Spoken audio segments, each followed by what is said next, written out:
You're watching footage of yet another train derailment, which occurred in a small town in Minnesota called Raymond early this morning.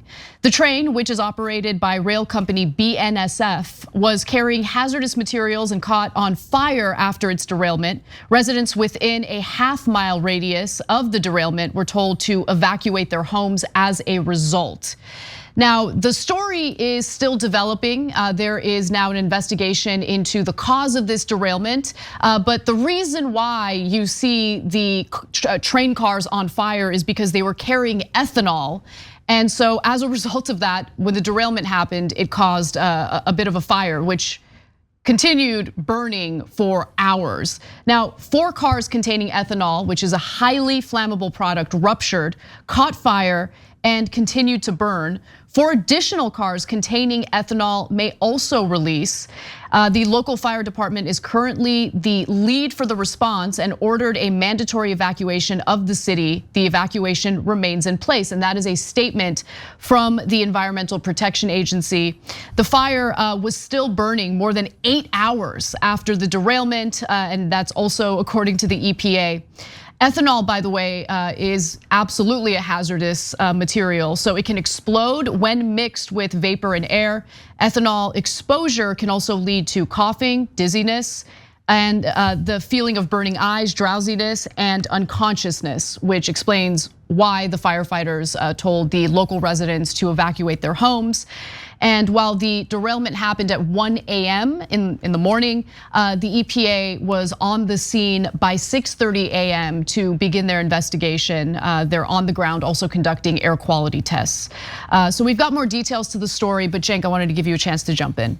Okay, so look, I'm gonna start the story in what you might consider a bizarre way, but knowing media and politics, this is the truth. All of this is thanks to the reporting at The Lever. That's David Sirota's organization. And after the East Palestine derailment, there actually was almost no media about it, which is normally the case. Remember, there are almost 1,000 derailments across the country every year.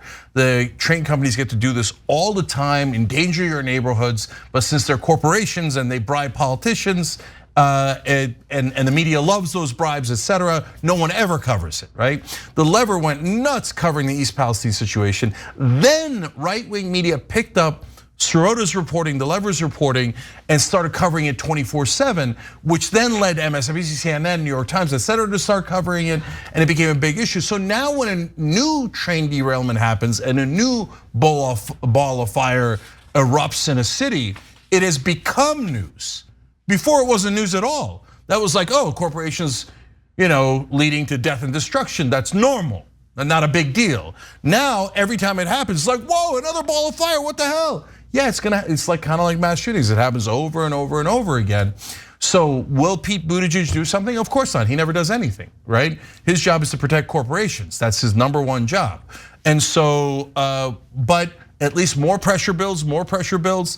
The only downside here is establishment Democrats will get high on MSNBC and go, no, there should be train derailments and the government shouldn't do anything about it. We're gonna protect our beloved Buttigieg and Biden. No, that is not the right reaction. Hold them accountable. You're supposed to hold your own politicians accountable. The most frustrating part is that people will pretend that Pete Buttigieg is effective at his job, that he is holding them accountable, when the fact of the matter is he got what he was hoping for. The Norfolk Southern train derails. There's a big controversy because of what it did to the local community in East Palestine. People were outraged, but then they forgot about it, and Pete Buttigieg did nothing. We looked into it, nothing was done. The head of the transportation department has the power to unilaterally implement regulations that would, ensure that the local communities that these trains derail in are kept safe. But we're not seeing any of that. All we keep hearing from the Biden administration is Trump decided to repeal some of the regulations that the Obama administration had implemented. And even though we've been in power for 2 years now, we've decided to do nothing about it.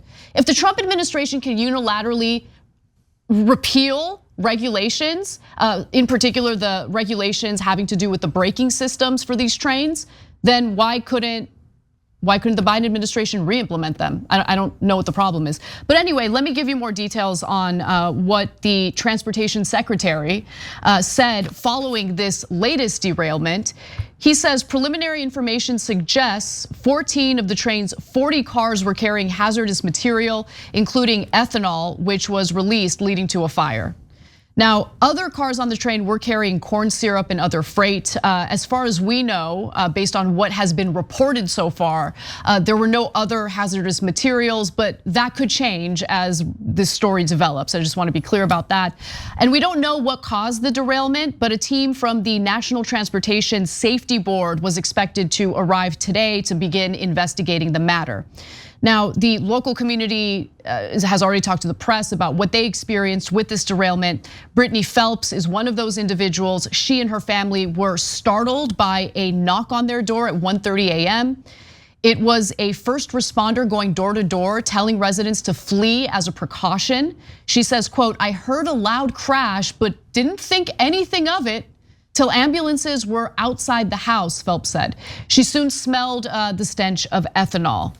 And we've talked about the deregulation and also the practices for these rail companies that have led to an outrageous number of derailments each and every year. So more broadly, these issues are compounded by staffing cuts by the railroad companies that are seeking to maximize their profits. Rail workers, government officials, and industry analysts have long warned that such disasters are an expected consequence of an industry that has aggressively cut costs, slashed its workforce, and resisted regulation for years. Yeah, look, our politicians are supposed to protect us, and that's their number one job as government officials, and they have no interest in it at all. So don't get me wrong, if the Republicans were in charge, they would have passed a law. It would have been something about the Anti-Woke Act. We won't let train companies hire black people or gay people or trans people anymore. We won't let them do drag shows on a train, right? It would have nothing to do with actual regulations. As you'll see later in the show, Republican congresspeople take tons of bribes from all these companies, and they go use comical excuses to cover for them, right? So it wouldn't be any better. It'd be slightly worse on the Republicans. But don't believe the hype from mainstream media that Democrats care about you. They never do anything to protect you. Remember, guys, it's good cop, bad cop.